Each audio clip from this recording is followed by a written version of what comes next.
So definite integrals.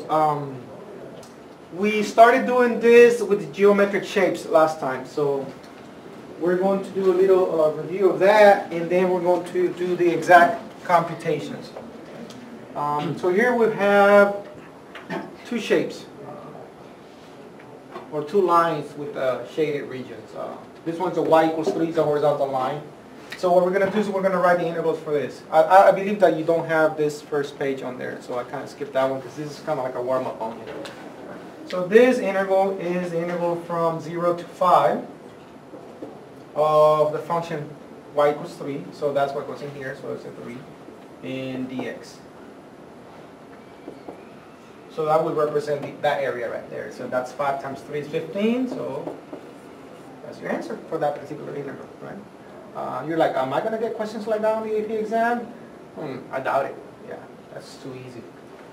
Same thing here. So that integral will be from 0 to 2 of whatever you have on there for the function. And that integral means the area between the curve and the x-axis. So that will be a 4 minus 2x. Two terms, you must put them in parentheses. If you don't put the parentheses, then that dx will only belong to the 2x, and that would be technically incorrect. Okay. So those are easy. And how do you compute that one? Well, the same thing. It's a geometric shape, so it's base times height. So it's 2 times 4 is 8. Cut it in half because it's a triangle. So that will give you a 4. You kind of learn that the absolute value graph looks like that famous V. Most of the pre-cal teachers would probably present to you this function as the negative absolute value of x plus 4. And then the kids kind of memorize, oh, if that's a negative, then it would be reflected over the x-axis, and that 4 will just shift it 4 up. So it's really this one coming down and then 4 up, so you will get this up here. But once I throw in the integral on there, from negative 4 to 4, I'm going to write it this way, 4 minus the absolute value of x. You will still be forced to put these two parentheses here, and then the dx. And then you will be required to go and look for a strategy to compute that area. Well, that's a 4 up to here, and that's a 4, so that's a total of 8 for the base. 8 times 4 is 32, and then you cut it in half, and you get 16. And you might be asking, well, you're really not teaching me anything extra here. Here's something that you can do. You can go from 0 to 4 and compute the area between 0 and 4, and then just double that because they're identical. So you can throw a 2 in front of it. So in reality, this integral and this integral are identical. It's just I wanted to show you that you can actually do that. Right? So this area right here would be at 8 from here to here. So 4 times 4 is 16. Cut it in half because I'm only working with this triangle. That's an 8. But then your end product will have to be multiplied with a 2, and you get 16, which is the same thing as this. Y'all understand where we're coming from with it? Okay. So that's a technique that will be used later on. So very handy. But then again, you get to the ones who are more difficult, like that one up there. You're like, well, how am I going to do that? They want the exact answer, and you still don't have those tools in your pocket. If they ask you for Riemann sum or RAMs, then yeah, those are going to be only approximations. But I want the accurate answer now. So that's exactly where we're going with this. We're going to go and learn how to get those exact answers.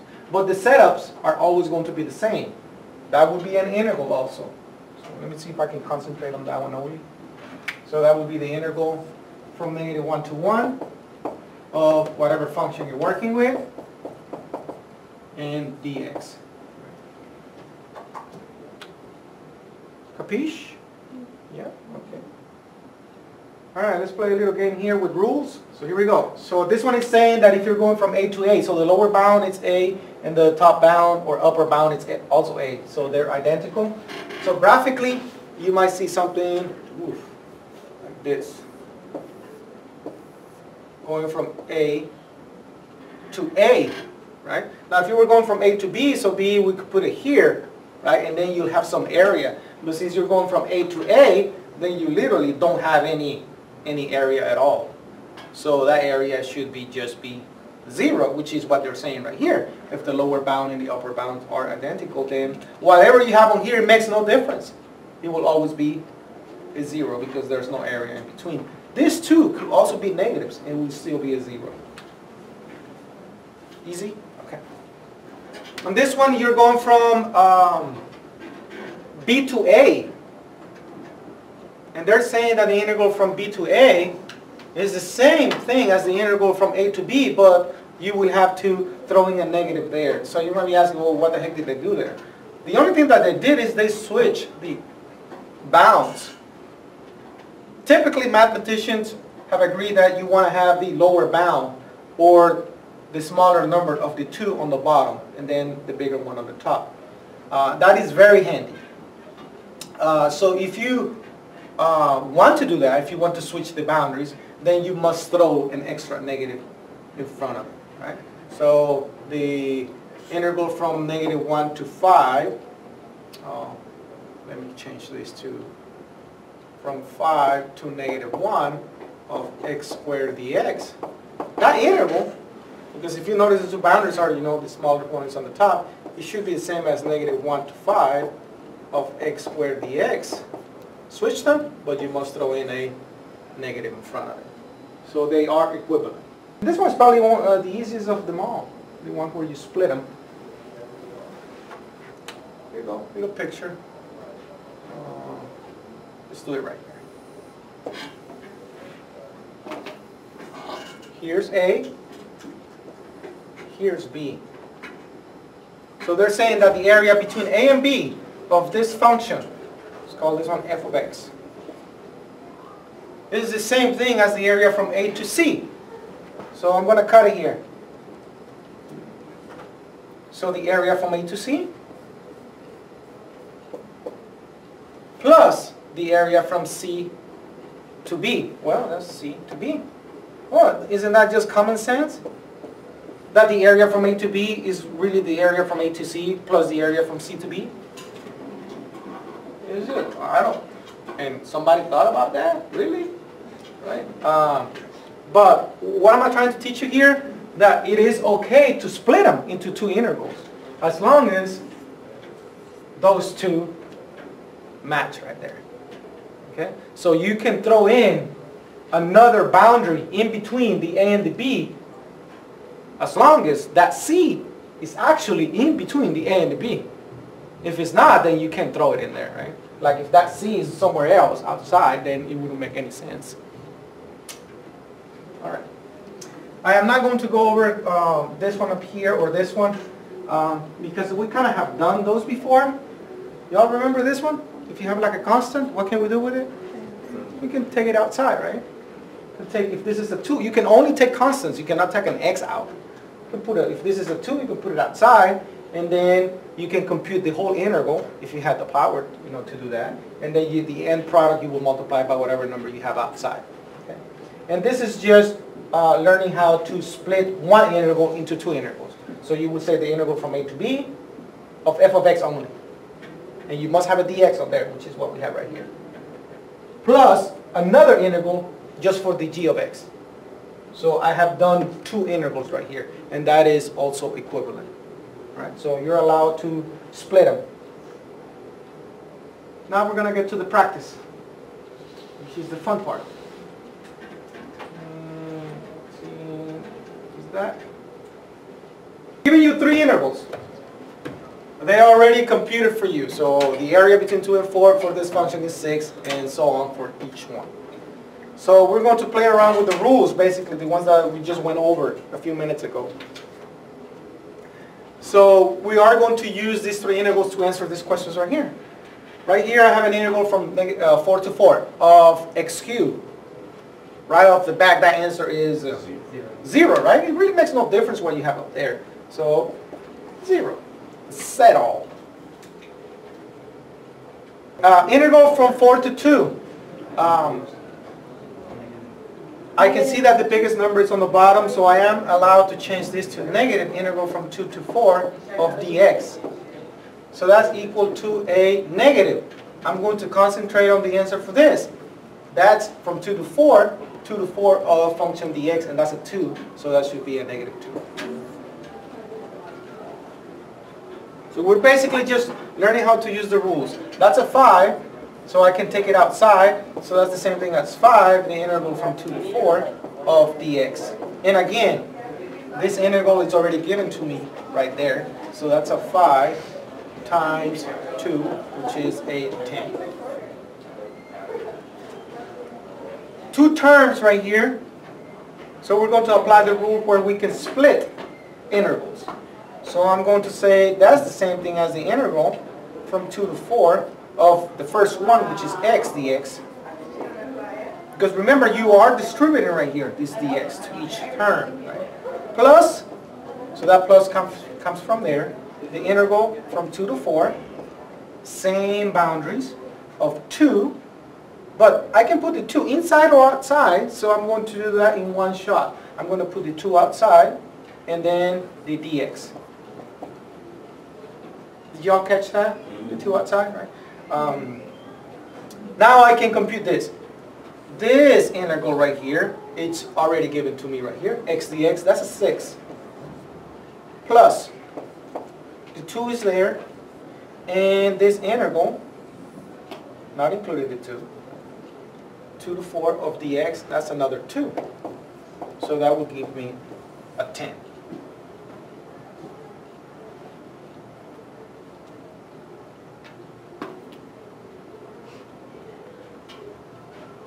Yes? Because we're trying to use those integrals up there. All right, next one.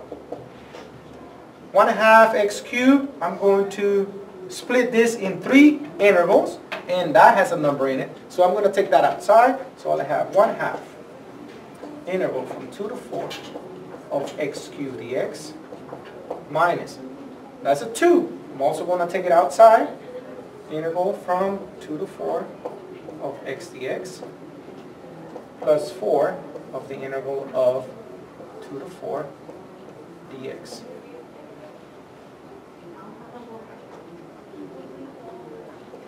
And that will give me 1/2 times the integral from 2 to 4 of x cubed. That's this one right here, and that is a 60. Negative 2.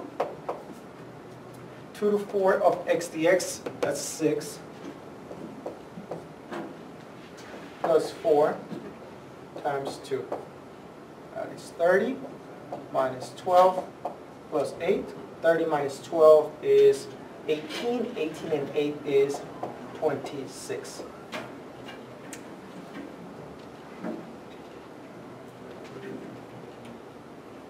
Now you're like, okay, I learned the rules.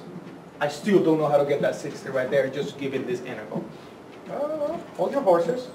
Before we get there, I have a little bit of practice for you. So I'm giving you 2 integrals right there. So take 5 minutes for this and just get the answers for this so that we can have it for the kids on the video.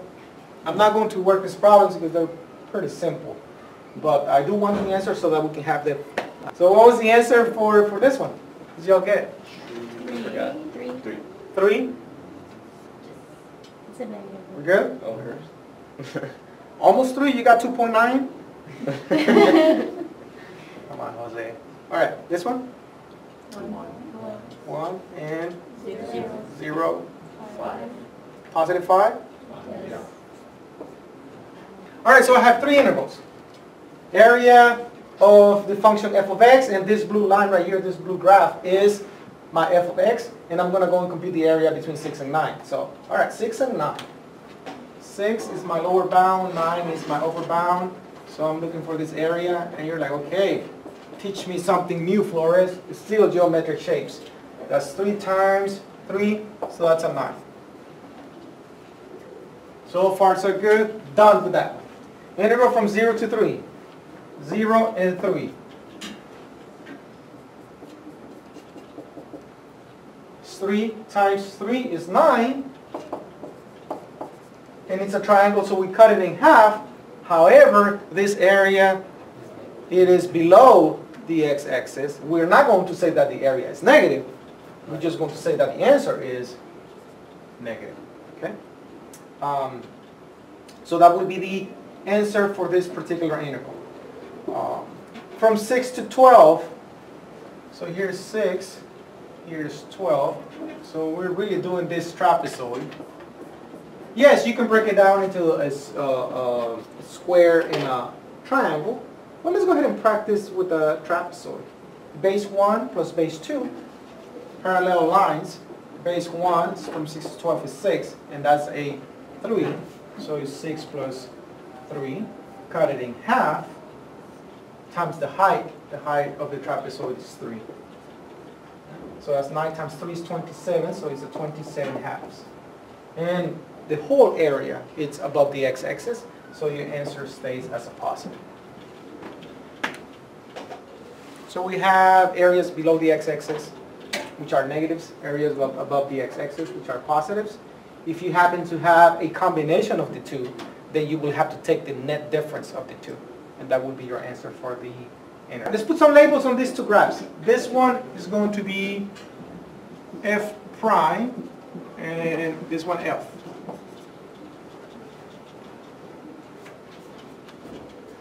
And they are related. So we're going to start with f only. So we're going to look at this one and we're going to say, okay, if this is f, and I want to get the derivative of this graph, then I have to think about slopes at each point, right? So what's the slope here, what's the slope here, what's the slope here, what's the slope here? Getting the slope there in corner is going to be impossible because it's a corner, so it is not differentiable. So I'm going to concentrate in between them, right? So I'm going to pick a point right there. I'm going to ask myself, what is the slope there? Well, it is between a straight line, so I'm just going to do rise over run between the endpoints. So the rise is 2, and the run is 4. So the slope between these 2 points right here is just a half.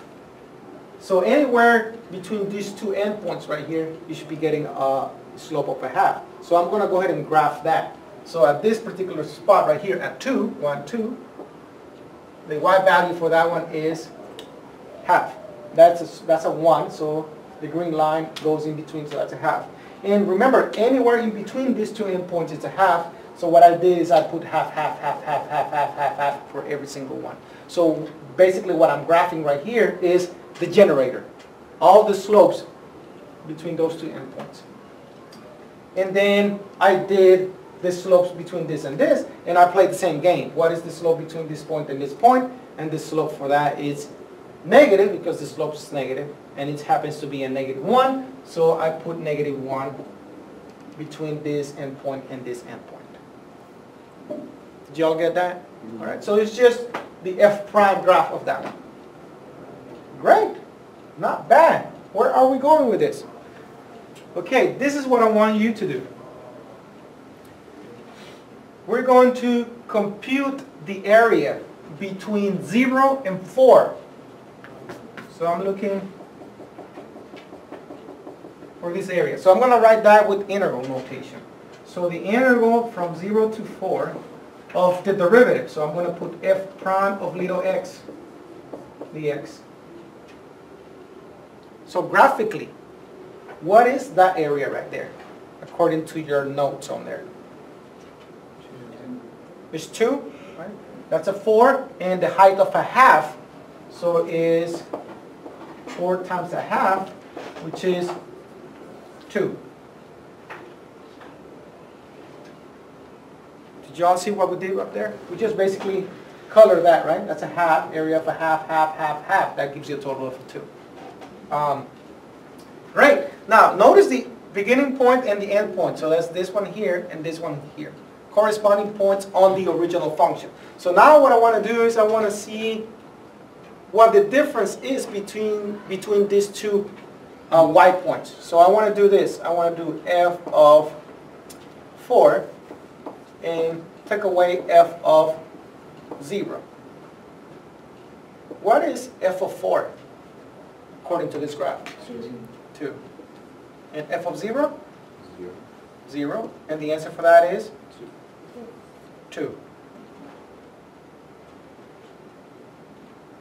No aha moment yet? All right, let's do one more. I want to compute the area between 4 and 8 of the derivative. What's this area right here?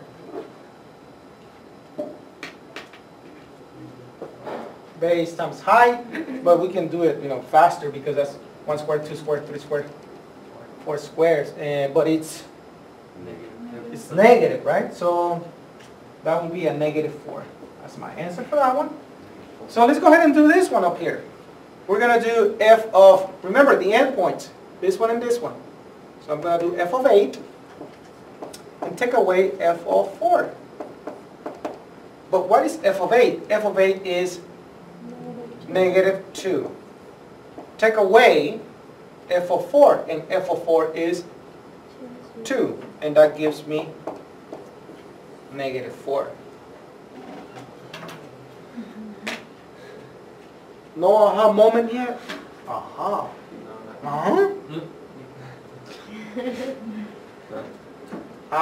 So what can we say? Is there anything that we can say here? No. One more? The integral of the derivative is equal to the change between the two numbers. I know exactly what you're saying. She says that the integral of what, Monica? The integral of the derivative. So basically the area between two endpoints, or the lower bound and the upper bound of a given derivative, is really the same thing as just doing the difference between the two y values that belong to these two x's up here, right? Now, how would you go from f prime to f? What would you have to do? Thank you. Antiderivatives, right? So little f prime, antiderivative is just little f. So what I have right here is really an antiderivative, if I'm given the derivative. And what I have up here is another antiderivative. But it's really the same antiderivatives right here. It's just that happens that this antiderivative is executed at 8, and this one is executed at 4, and we're taking the difference between them. That's all we're doing. So if I were to write this in general terms, I can say something like this. The integral from a to b of little f of x dx is really the same thing as the antiderivative of little f prime, which is little f executed at the upper bound, kind of like what we did up here with the a of b, and we're going to take away little f of a. This is what we call in calculus the fundamental theorem of calculus. So we call it FTC.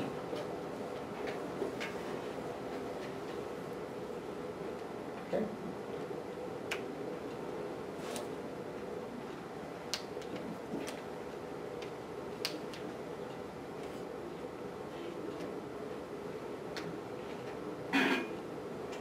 Yes? Good? Okay. I'm going to erase this part right here on the bottom, and I still want to do one more example. I want to do from 4 all the way up to 12. Okay?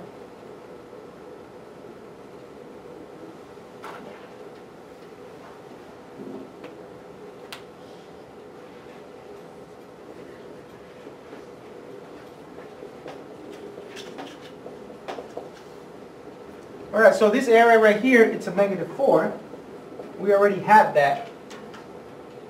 It's below. But the area right here between the 4 and the 8, because the area between 4 and 12 is really this area plus this area. So I'm doing them by pieces. That one is -4, there it is. And I'm going to add the other one, which is 1, 2, 3, 4, 5, 6, 7, 8. And my final answer for that one is positive 4.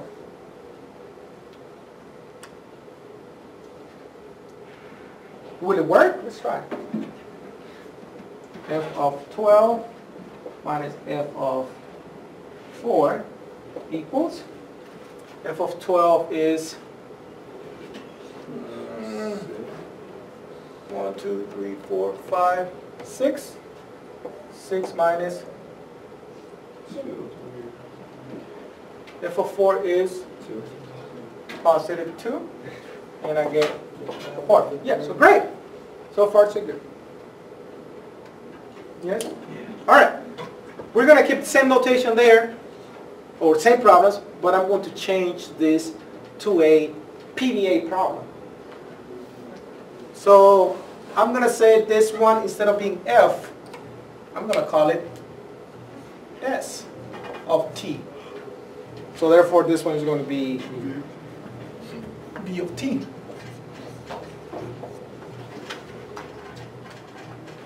So this one is not going to be F prime, it's just going to be V of T dt. So what is this going to be? S of 4, what is S? S of 4, S of 0. Have you ever seen this before?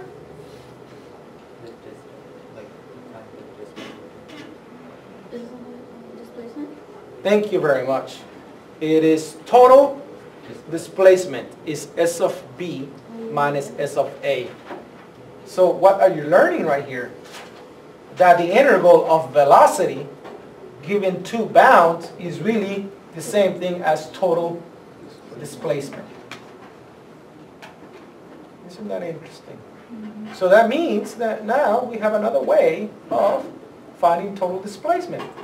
So that means you can find total displacement if they just give you S, but now you can find total displacement if they give you V also, right? So it all depends on what they give you. So same thing here, right? We can change this to V prime of T and V prime of T. All of these need to be T's, dT's. We're going to change this to S.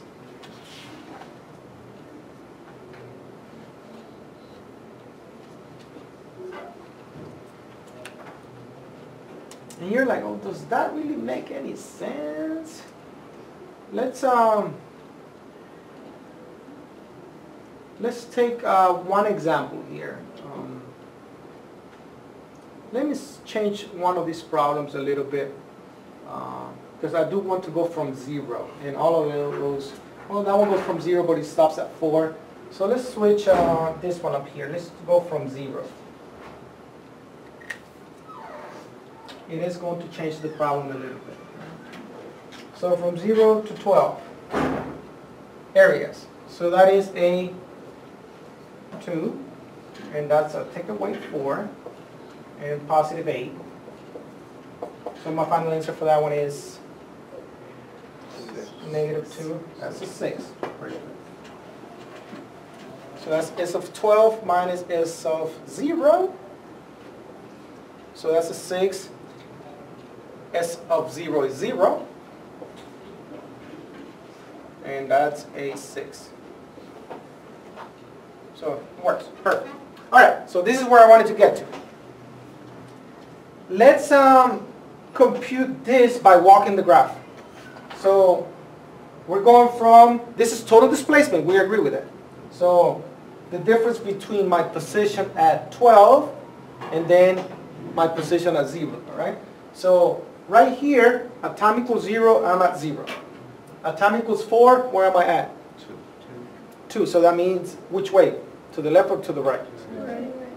To your right, which is this way, right? All right, I'm at 2. Then what happens right here? You go down. What happens right there? You're at 0. I'm going back to, very good. So I'm right here, back to 0. And then right there? You go To the left, right? And then when I'm there at that time, I'm farthest to the right, right? So what is my total displacement? Position there is 0, and position here is 6. So total displacement doesn't care how many times you went back and forth. You only care where you started and where you finished. That's why they say S of B minus S of A, and that is 6 in this particular case, right? Now, we don't have access to this, right? We only have access to the integral, and we're going to play with the areas. So let's see if we can do it with the areas. So total displacement is basically the integration of the velocity graph. So let's see, how can we do that with this graph? How can we find that? What? How can we find total displacement? What do we have to do with the areas? You add them all. Do you add this plus this plus this? And that's it? Are you confused? Did I lose you? I did? We're trying to get that 6 by playing with the areas only. You do the integral from 0. Well, I have it here, right? I basically have done it here, right? So where did that 2 come from? That's from 0 to 4. From 0 to 4. But in order to do this, to find total displacement, what did I have to do? I had to do each area individually, right? We could have done it like over there. We know that one has nothing to do with areas. I was only concerned with the beginning point and the finishing point, found the difference, and I was done with it. But here, if you're doing it with the areas, then you have to take into consideration whether those areas are below the x-axis or above the x-axis. Are you all with me so far? All right. So I got the 2 because it was up there on the top. I got the -4 because it was on the bottom. I got the 8 because it was on the top. Found the total, and I was done it. So I have to take it down by pieces. Yes? All right. So that was total. I'm going to write that formula up here for you guys. A to B of V of t dt. This one is going to be called total displacement. What was the total displacement in this particular problem? 6, right? For that one. All right. So now let me flip the tortilla here. Now we're going to do total distance traveled. So we're going to walk the graph. Position at 0 is 0. Position at 4 is 2. How far did I travel so far? 2. Position at 8 is -2. That was a 2. Then at -2, how far did I travel in that piece? 4. And I already have traveled 2. So now I have traveled a total of 6, right? And we're going to go all the way up to 12. Time at 12, my position is 6. So how far did I travel? 8 plus 14. I had already traveled 6, and then I traveled 8. 14. 8 more? Yeah, because you had a -2 and you went all the way up to 6. So I traveled 8. 8, and 8 plus 6. 6 is 14. 14, so I traveled a total of 14. All right, so far so good. So now I have traveled a total of distance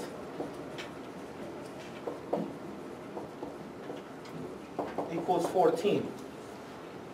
Right? So just for those of you who got lost on the video, because I know some people did, from this time to this time, you told me I had traveled a total distance of 2. From this time to this time, I traveled a total distance of 4. And from here to here, I traveled a total distance of 8. And I added them and I got to 14. Okay? So now, remember, we don't have access to this. We only have access to the velocity graph. And I want to see if I can get total distance. We already know how to get total displacement. I just add the areas. But now I want to get total distance, right? So how can I get 14 out of here? Absolute value. Give you the absolute value. Absolute values of what? All the areas. With the area. Of the areas? Yeah, because the displacement you paid respect to where it is, like positive or negative, and on distance you don't, you just leave everything positive. Yes, I'm buying that 100%. So with total displacement, you say what? The total displacement, if he has it, if it was like under and it was like -4, Uh-huh. and with total distance, you just left everything positive. Absolutely. But why are we making everything positive though? I mean, I understand that, okay, I want to get a 14 and the only way I can get 14 here is by changing that to a positive. So you kind of, okay, I have to make it absolute value. But why are we doing that though? Because distance cannot be negative, right? So you're just traveling.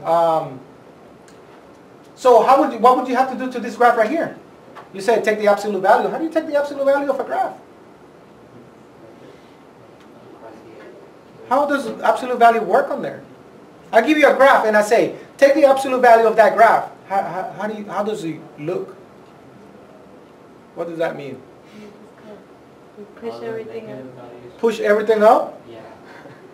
All the negative values become positive. but graphically, all the negative values become positive values. No? I know you've seen this before. Sounds familiar. Sounds familiar, right? What will it look? Okay, so we're concerned with this -4, right? This is what's bugging us. Yeah. So you say, take the absolute value, make it positive. How are you going to make that positive up there? What will it look like if that area is positive? Just draw on the top.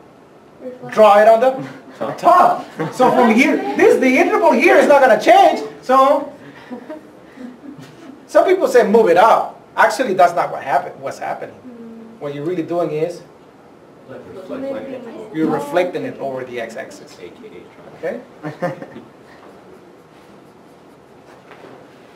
So basically, if you want to do total distance, yeah, you would have to tweak graphically by moving any area that's below the x-axis and just reflecting that over the x-axis, making it positive. But with the algebra, what you really have to do is you have to throw in bars for the v of t. So now we have a new formula. So the integral from a to b of the absolute value of v of t dt is going to be your total distance formula.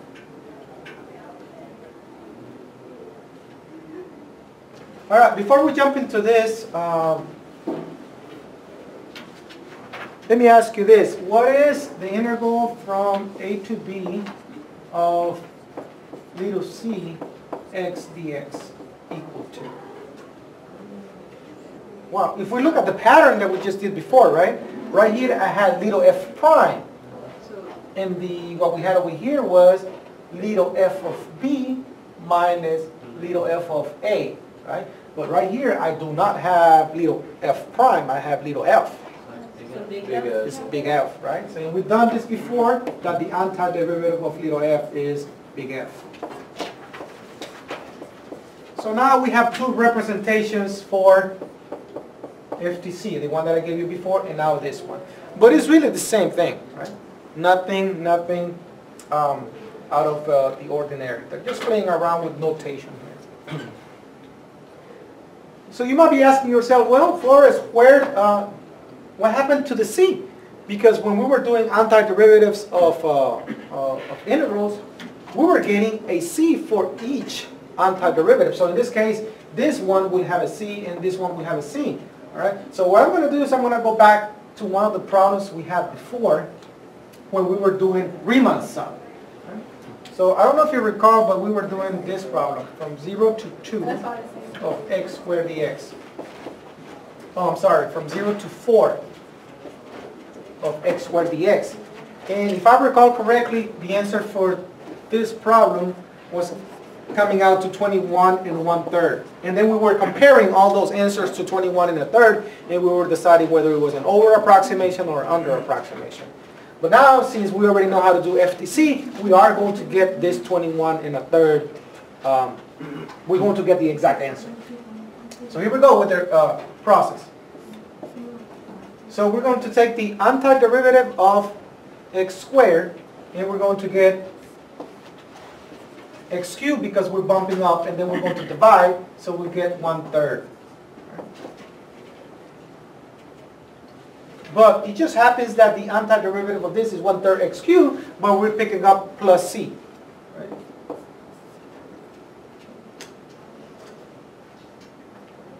Now this is where the new notation comes in.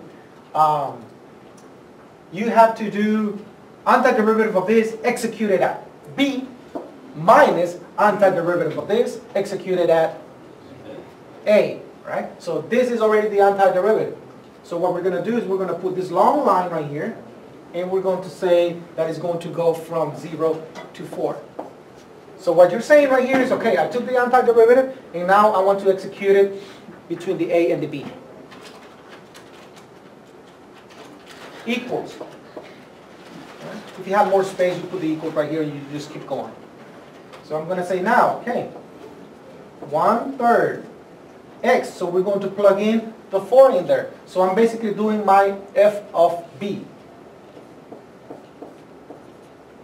plus c, f of b, minus the f of a. So I'm going to plug in this 0 in there. So it's 1/3 0 q plus c. What happens to the c's right here? Does anybody see that? They're going to cancel out. All right? So eventually what you will get is 4 cubed is 64.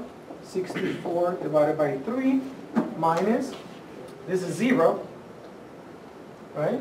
And this is a c, but that c is going to cancel with this c. So that goes away. So we're getting 64 divided by 3. But 64 divided by 3 is really the same as 21 1/3. So we came out with the exact answer by doing FTC. Okay? It is not an approximation. Previous class I had a kid that said, Flores, if they ask me for Riemann sum and they want me to approximate, can I just do FTC and give them as the that answer to them? And I said, no, you're not going to get any points. If they say they want Riemann sum, they want Riemann sum. They want the approximation, and they're going to tell you into how many pieces to cut it, or whether it's a right sum, left sum, midpoint sum, or trap. Okay, so you do have to follow the instructions on there on the test. Right? Then I had another question that asked me, well, Flores, do I have to put the c on there every time I do the antiderivative? No, you don't. Right? So you can skip the step of putting the plus c on here, and you can just write 1/3 x cubed, execute it between 0 and 4. Right? So we're going to practice with that. I show you the process of why the c's go away just for the sake of discussions, but we're not going to be doing that. Okay? And you're not going to be penalized for that. So -1, that's my lower bound. Upper bound is a 0. X minus 2. Forget everything you talked dx, hit enter, and -2.5. So easy. Antiderivative of x. Big word. Look at this problem up here, right? Bump it up, x to the square and bump and divide, then it's 1/2. Antiderivative of -2, -2x, and we're going to execute this from -1 to 0. All right? And I did talk about this long line, right? Last time. I'm hoping. All right. So that is equal to the antiderivative executed between the lower and the upper bound, and then we're going to plug in the upper and the lower bounds. So I like using brackets for these, so that's 1/2. 0 squared minus 2 times 0. So this is my f of b minus 1/2 -1 squared minus 2 times -1. That's 0, 0. Negative. -1 squared is 1, so that's 1/2 plus 2. And that is minus 5 halves, which is exactly -2.5 that we got on the calculator.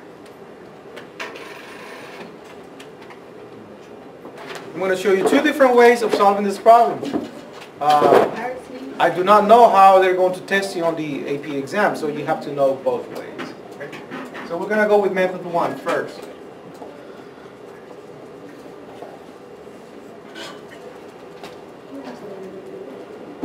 All right, so this I'm going to use a U sub strategy on this problem. So I'm going to call my U equals to 2t minus 1. So my du equals derivative of this with respect to t is 2 dt.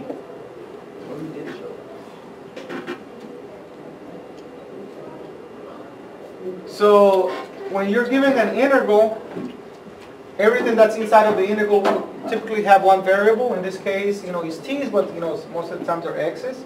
If this had been x's, then this one would also be an x, and this one would also be an x, because you're computing the area from x to x. But these are t's, and these are t's, so it is perfectly fine. But remember, you are changing this whole integral in terms of u's. So those t's will go away and they're going to become u's. So that means that the upper and the lower bound also have to change in terms of u's. All right? So what I do is I do this. I change my lower bound. And I also change my upper bound. Okay, so I'm going to change my upper bound right here. And you're like, why do you make those arrows? Just to keep it consistent and I won't lose track of what's my upper bound and my lower bound. So you're going to plug in this t into this equation up there.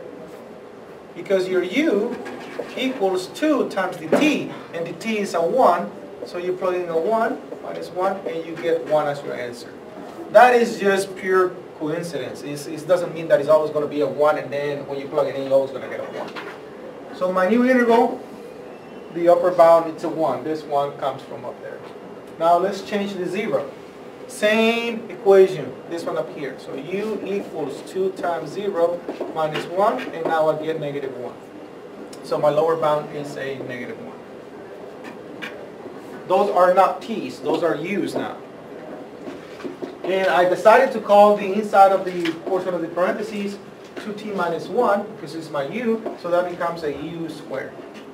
And the dt, it's already here, but I have 2 dt, so that means that 1/2 du is equal to dt, because you divide both sides by 2. So I'll have 1/2 du. So you have converted a integral that was in terms of t's, now everything is in terms of u's. So with this method, you can totally ignore, you can drop the ball on this integral right here. You don't have to replace the u's. Yeah, you still have to integrate because we haven't done the antiderivative yet. You have to do FTC on this. But the point being is that you just do FTC on this integral, you get the answer for this integral, and that answer is actually the same answer as the original problem. All right? So we're going to go ahead and do the FTC on this integral up here. Bump up and divide this. So that becomes u cubed. And we already had 1/2 in front of it, but you have to bump up and divide. So it's 3, and then you divide, so you get 1/3. Right? And that will become 1/6 u cubed, executed between -1 and 1.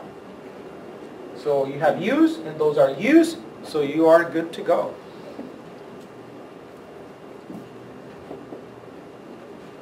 So that is bracket, because I'm going to do my f of b, 1/6, 1 cubed,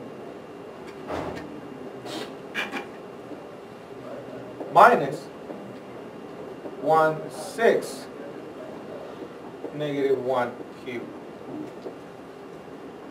So this becomes 1/6 negative, and this is -1/6, and that's a negative, so it becomes a positive 1/6, which is 1/3.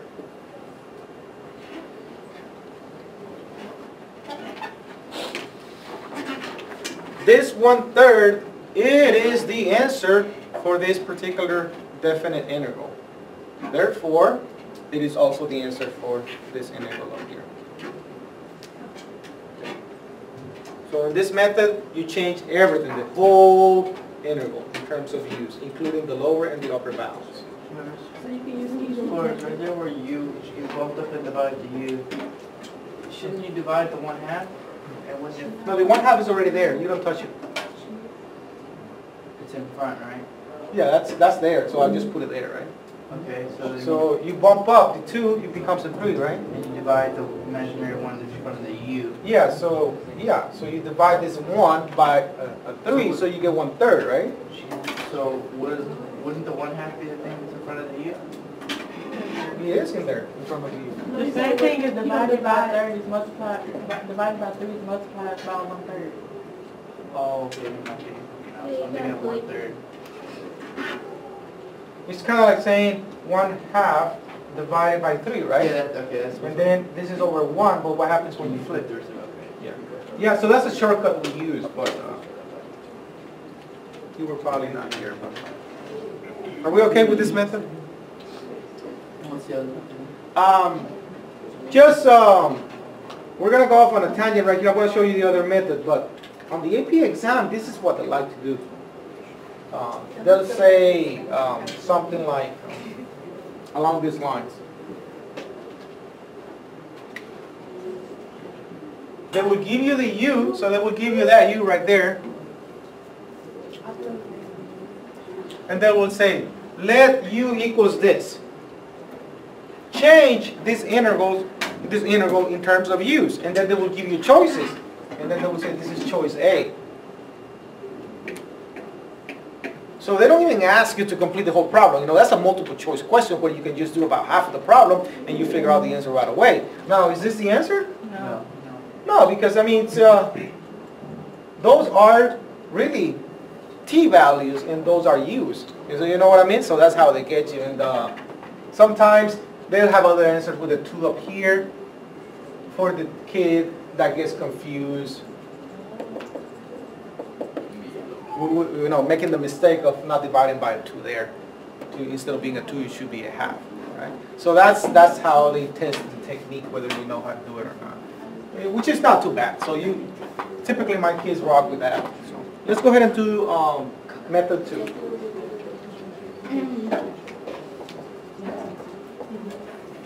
So for that one, you would still use U sub.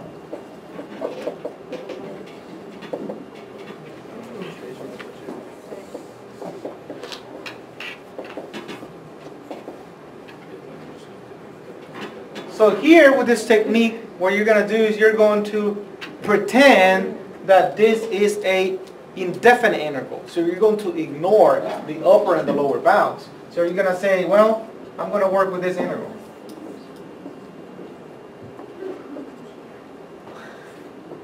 Right? The u is that part right there. Put it in there, so it becomes a u squared. And dt is 1/2 du. So that's dt, and it became the 1/2 in the du. Now we're going to take the antiderivative of this. And we're going to bump it up and divide. And we should get the same answer as the previous problem. So we get 1/2 u, bump it up, divide. And we're just going to get 1/6 u cubed. Right? Now I know that some of you are probably thinking, well, where's the c there? Because you made that into an indefinite integral. Yes, you can put it there. But you don't have to. The reason being is because we already know where we're going with this. We are actually computing a definite integral. Right? So now that you have taken the antiderivative, what you want to do is you want to replace it. So this becomes 1/6 2t minus 1 cubed. Now your antiderivative now is in terms of what? T's. So it is okay to do this. To put the t's on there. Right?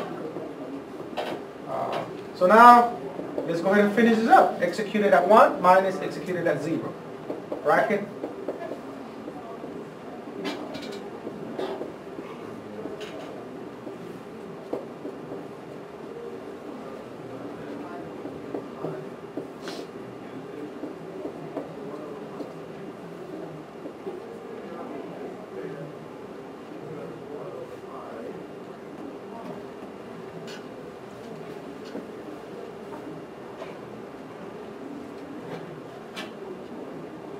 How you do minus 0? Did I make a mistake here? You mean minus 1? Yeah, in the second bracket. Oh. Thank you, thank you. So this is, that's a 1 minus 1 is 1, so this is just 1/6.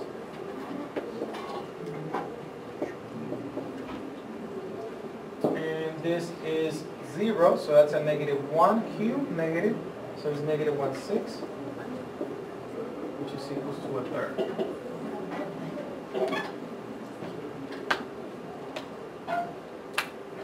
Same answer. Let's verify this with the calculator. It's so clear.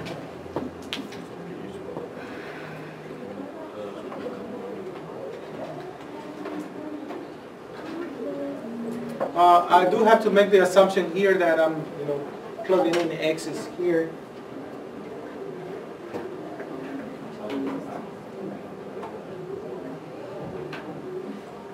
We'll have a square there.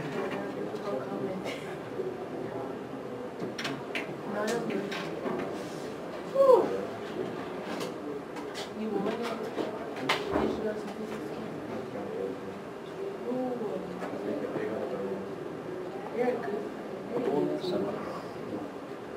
You're good. 1/3. Okay, we scored.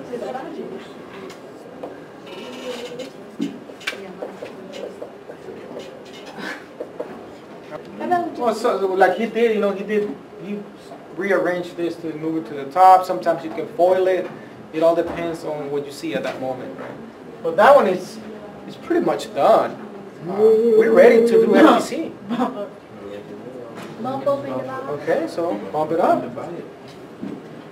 So x to the negative 1 Okay.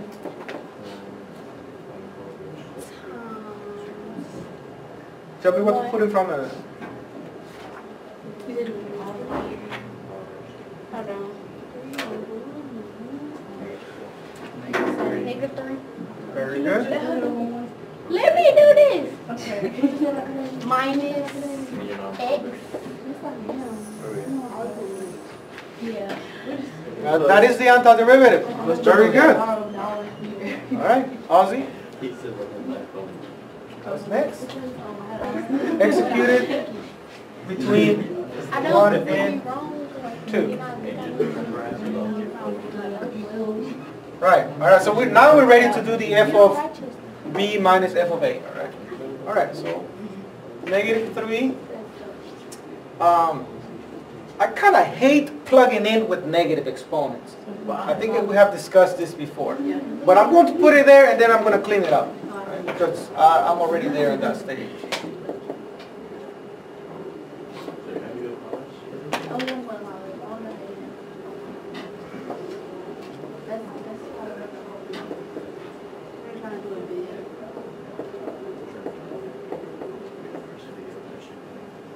It does help to use those brackets in small parentheses whenever you plug in.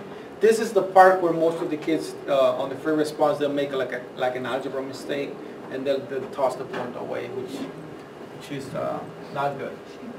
Negative 3 over 2 minus 2. So we can bring that down, so it's negative 3 over 2 minus 2. And that is negative 3. You can bring that down, but it would still be a 1. So it's just negative 3 minus 1. Negative 7 over 2. So that's a 2 on the bottom, so that should be a 4 on the top, so that should make it a 1/2. Negative 7. negative 7. Very good. 2. And Negative. negative 4. Negative 7 halves plus 4. And I'm going to use that little trick we have discussed before, right? Negative 2. No, that's wrong. Negative 7 plus 8 over 2, which is equal to 15. 1/2. 1/2. All right, change this to u to the 1/2. So 1 to 4, u minus 2, u to the 1/2. du. That is the same as integral from 1 to 4. This is kind of like saying 1 minus 3 divided by 2. It is the same thing as 1 over 2 minus 3 over 2. Because that denominator belongs to both of them. So I'm going to do the same thing with this integral there. I'm going to say this is u divided by u to the 1/2 minus 2 divided by u to the 1/2. du. You see that, Asia? That's what I did. Okay, good. And then I'm going to move them to the top. So 1, 4, u to the negative 1/2, 2, 2u to the negative 1/2. I am showing, a lot of steps here, but it's good for notes. I love that. That's a 1, that's a negative 1/2. You add the exponents when you multiply in the same base, so that is u to the positive 1/2, and that is just minus 2u to the negative 1/2. Du. You cannot combine these two right there. Right? So let's go ahead and bump up and divide each one. No u sub so far. So bump it up, so that's u, bump up the 1/2 is 3/2. Divide, same thing as multiplying by 2/3. Wait, I missed it. How did it get positive? Because the All U both times is it. How did what get positive? The 1/2. The 1/2 because this is a 1, so you add the exponents. Where did it 1, come from? excuse me? Where did it come from? Where did this come from? It came from, I moved this u to the negative 1/2 to the top, so you flip the sign on the 1/2. So the u is already up there on the top. And this u to the negative 1/2 was on the denominator, and I brought it up. That's what I did. I subtracted 1/2 instead of adding. It's negative, if you're saying. And bump that one up, so that's u to the positive 1/2. Divide, so that's a 2. And we already have a 2 there, so it's negative 4. And we want to execute this between 1 and 4.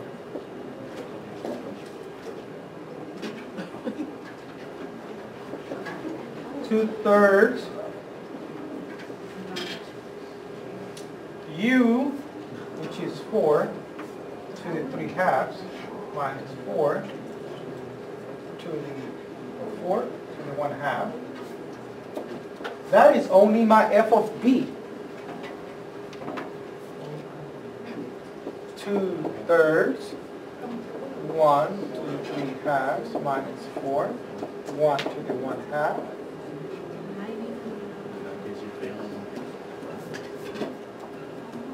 All right, so 2/3 stays the same, right? So this is the process that I go through when I see numbers with some exponent that is a fraction.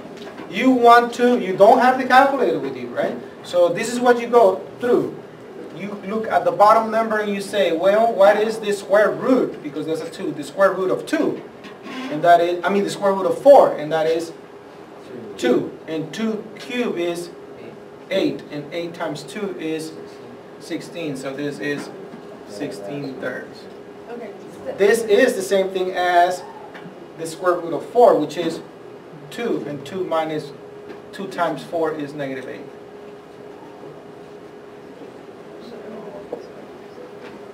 This is 1, and the square root of 1 is 1, and 1 cubed is 1, and 1 times 2, so it's just 2/3.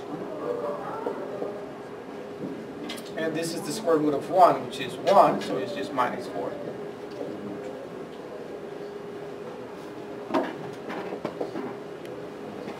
Let me go ahead and make everything the same denominator.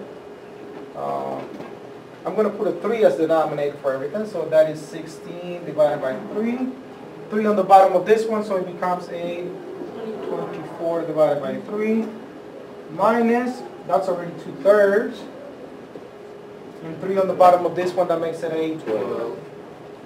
Negative times negative is positive.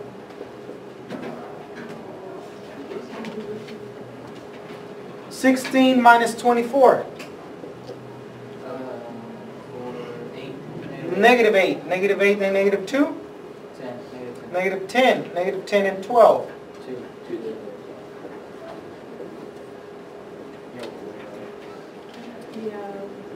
And there you have it. This is a lot of work. That would be on a multiple choice? No, that would be a free response.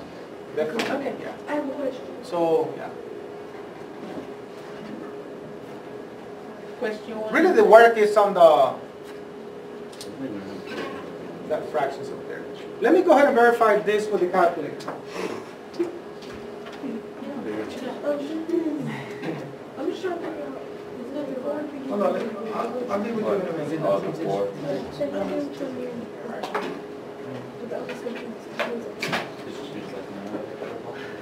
we're going from 1. How do you do that? That's a fraction. Look what I'm going to put right here with the calculator.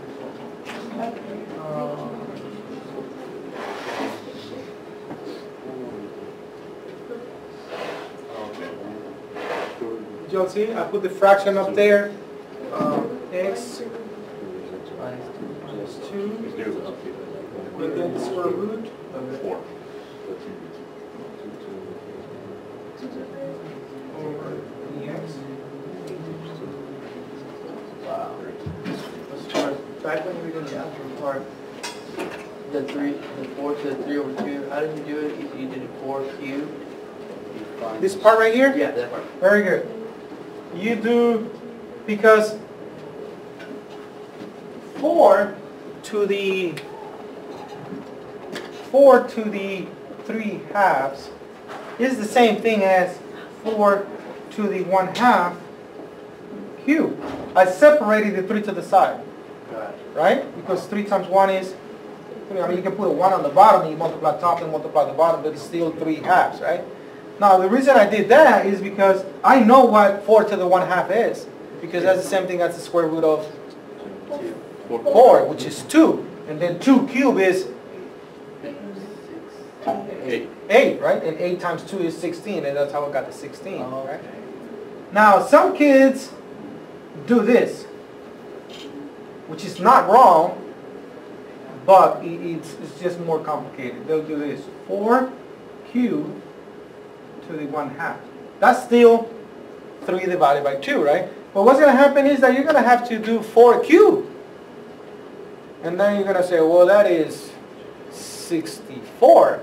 And the square root of 64 is 8. So it is the same answer. It's just that it takes more work because you're making a number really big first, and then you're taking the square root of it. So if you do it my way, you make the number smaller first, and then you make it a little bit bigger. You know what I mean? So it's easier. So you always want to do this number with the bottom number first. And you take the root of whatever number you see right here on this fraction. Comprende? Let's say that you have 4 to the 5 halves. That is the square root of 4, which is 2, and 2 to the 5th is 32. Okay, so that's like 5 over 3. Well, if it's 5 divided by 3, it will not work because the problem is rigged so that you can work it out, you know, by hand, right? Because that is the cube root of 4, and you're not a machine, right? So. I don't know, but sometimes on the video, I mean, how is it? You think it backwards. The derivative of sine is cosine. The derivative of negative sine is negative cosine. The derivative of cosine is negative sine. What's the antiderivative of sine? Negative cosine. Negative cosine is x. The derivative of negative cosine. Okay, I'm just let y'all on. Because y'all know what y'all talking about. Y'all can get this girl 0. I was wrong the first time, right? Mr. Forrest. Am I on the right track? The derivative of x is 1, that's good. And the derivative of cosine is negative sine, but you want a positive sign, so you have to throw in a negative there. So she's right. That's correct. Oh, yeah, she doing the A. She gonna see.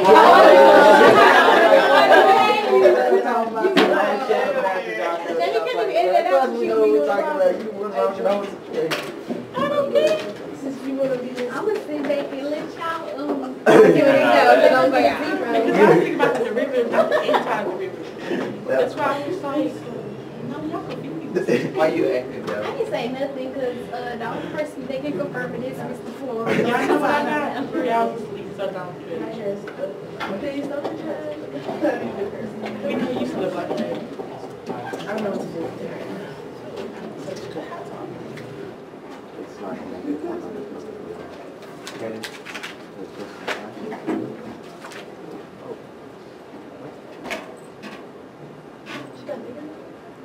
You barely made it to a 7. That's very good. You should have listened to me. I would have got you. Very good. That would be, I can see that coming up like in a multiple choice questions. Now, we're going to rewrite this integral in two pieces. If you go to the calculator, you graph this, this is exactly what you will get. So this is the same thing as, because you're looking for the area between 0 and 3. So here's 0, here's 3, so you're looking for the bottom, the left triangle and the right triangle. So what I'm going to do is I'm going to break it down from 0 to 1.5, find the area of that straight line, and then find the area of the other straight line on the right side from 1.5 to 3. Right? So that means that I have to figure out where the break point is on this absolute value. Have we done that before? No. At the beginning of the year, we did piecewise functions for absolute value. Right? So I'm going to just create a lot of white space right here, and then you let me know what the problem is, since I need a whiteboard. It was the integral from 0 to 3 of absolute value of 2x minus 3 minus 3 dx. dx. So let's go ahead and see what that looks like. It's an absolute value. So remember, we wrote an absolute value into a piecewise. So just as a refresher, this is what we did. We'd say, well, we're going to have, we grab whatever is inside, and we're going to copy it here, and we're going to grab whatever is inside, and we're going to flip the sign. And we're going to write a domain for each piece. Right? So this is the piecewise function that represents that absolute value up there. How did we get the breakpoint? Does anybody recall that? When it was approaching. Where it breaks? What did we do to know where it breaks? Set it equal to 0. All right, so 2x minus 3 equals 0. X equals 1.5. Or 3 divided by 2. All right, so this one is going to be for x bigger than 3 divided by 2, and this one for x less than 3 divided by 2.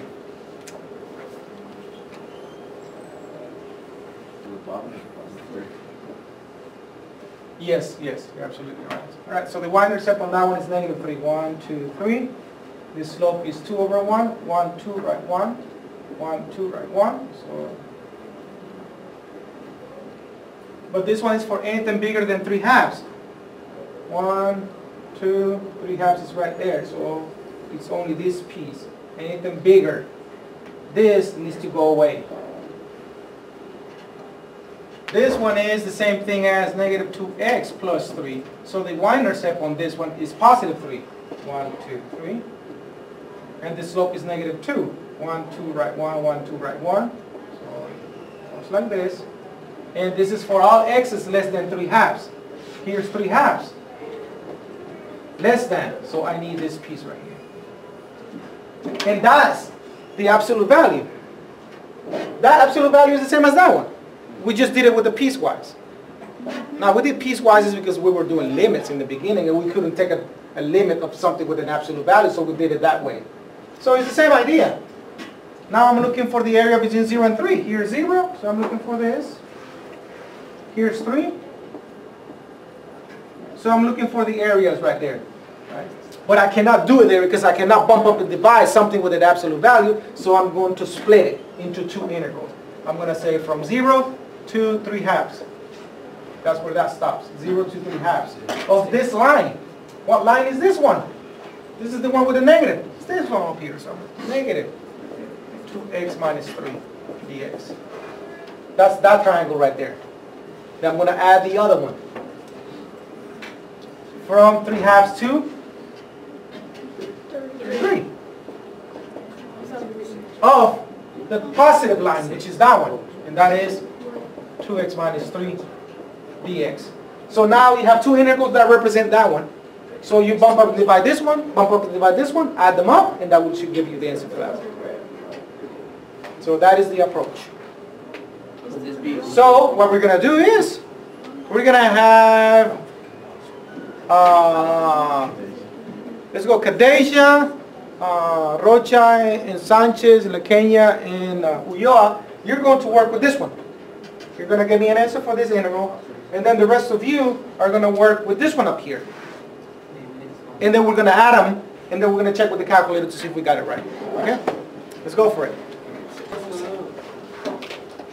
Oh yeah, because y'all got to, how do you expect to do this? Bro, this man got my own and they were like, he's so lame. And he ran over. Yeah, this was your dad. Oh, man, you screwed. No, I got 9 too, but I made it. He don't learn nothing. That's why he was like, what? He said, is the answer 6? I was like, what? How you get the answer already? Out. But she don't put the rest.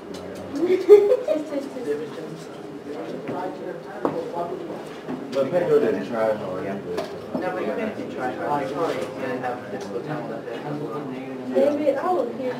Well, the smartest person in the class.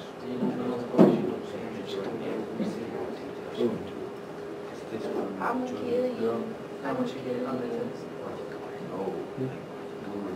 I'll just check my email. I already have an answer. You already have an answer? For your part? Yes. You gotta know.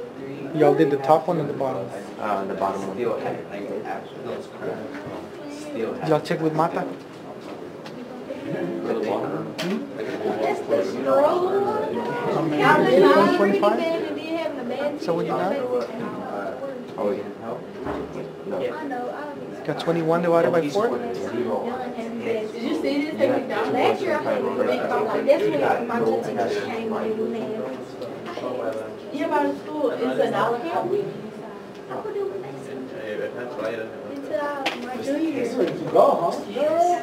Freshman. You And got an he answer? didn't want to ask for help because his birth stank. You fighting his birth trying to figure out the problem.